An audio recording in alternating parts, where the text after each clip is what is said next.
푸아그라는 거위의 지방간을 재료로 한 요리입니다. 비만한 거위의 간으로 만든 요리죠. 사육법은 잔혹합니다. 거위가 절대 운동할 수 없도록 좁은 철창에 가두고 목만 밖으로 꺼내놓습니다. 입이나 위장에 호스를 연결해 옥수수나 콩을 거위 입에 또는 위장에 강제로 퍼붓습니다. 그러다 보면 비만한 거위의 간이 만들어집니다. 거위는 고통에 몸부림치다 상처나는 일이 잦죠. 이러한 스트레스 역시 지방간을 만드는데 오히려 도움이 됩니다. 핵심은 운동량의 제한과 칼로리 공급의 과잉입니다. 떠오르는 것이 없나요? 현대인의 모습입니다. 운동량은 적고 섭취량은 많죠. 특히 30대 남성의 경우 비만율이 50%가 훌쩍 넘습니다.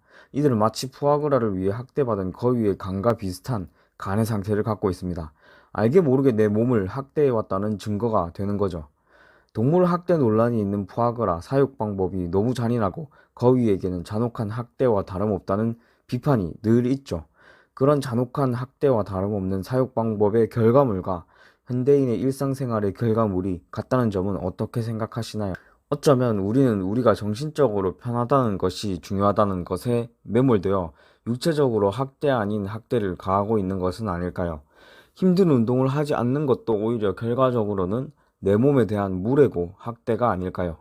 그렇다면 우리는 왜 푸아그라와 별로 다를 것이 없는 지방간을 만드는 해로운 환경에 살아가고 있는 것일까요? 악순환의 반복에 갇혀 있기 때문입니다. 운동을 하지 않아서 혈당을 처리할 수 있는 근육량이 적은 상태죠. 그렇지만 혈당을 급격하게 높일 수 있는 초가공 식품들의 섭취는 많죠. 그러다 보면 혈당 수치가 급격하게 상승하게 되고 이를 낮추기 위한 인슐린은 과도하게 분비가 되고 그리하여 혈당 수치가 급격하게 떨어지게 되면서 스트레스 호르몬의 분비량이 많아지죠. 이 스트레스 호르몬의 분비량이 많아지면 다시 초가공식품들을 찾게 되죠. 이리하여 생겨난 비만, 지방간, 지방세포는 염증 물질을 만들어냅니다. 이 염증 물질은 근육 단백질을 녹입니다. 근손실을 유발하죠. 이렇게 되면 다시 혈당을 처리할 수 있는 근육량이 적어지죠. 이런 상태에 빠지면 지속적으로 꾸준히 무언가를 노력할 수 없게 됩니다. 집중력, 끈기 자체가 떨어집니다. 손 씻고도 강한 자극원을 찾게 되죠. 일시적이고 자극적인 코인, 주식, 도박, SNS, 술, 담배 등에 빠지기 쉬워집니다. 재미있는 사실은 강한 자극원에 노출되면 될수록 기존에 쾌락을 주던 자극원들의 영향력이 낮아집니다. 그러니까 술에 빠지면 독서에서 오는 쾌락이 상대적으로 줄어들고요. 마약에 빠지면 술에서 오는 쾌락이 상대적으로 줄어듭니다. 이 경우 독서에서 오는 쾌락은 거의 없어진다고 봐야겠죠. 숫자로 예를 들면 마약의 쾌락을 90이라고 합시다. 그런 상태에서 술의 쾌락은 9.9 정도, 독서의 쾌락은 0.1 정도가 되겠죠. 다 합치면 100이죠. 마약은 하지 않고 술에 빠진 경우 술의 쾌락은 70 정도일 것이고요. 독서의 쾌락은 30 정도가 되겠죠. 역시 총합은 100입니다. 다음으로 독서와 운동을 한다고 하면 각각 50, 50의 쾌락을 줄 수 있겠죠. 역시 총합은 100인 겁니다. 즉각적이고 강한 쾌락 자극원들은 다른 가치 있고 꾸준한 성장을 주는 쾌락 자극원들을 미미하게 만듭니다. 그리하여 노력하지 않게 만들고 포기하게 만듭니다.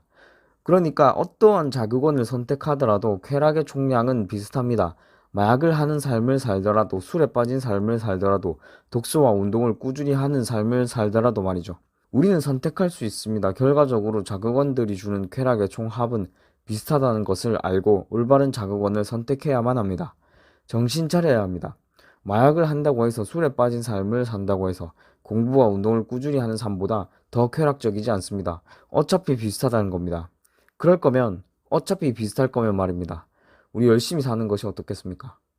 잠깐 물통 소개하고 갈게요. 저는 늘 예쁜 색감의 물통을 사면 금방 잃어버리더라고요. 그래서 가장 못생긴 물통을 들고 다녔는데 이건 또 잘 안 잃어버리게 되더라고요. 그러던 중 이 서플라이스라는 회사에서 물통 협찬이 들어왔습니다.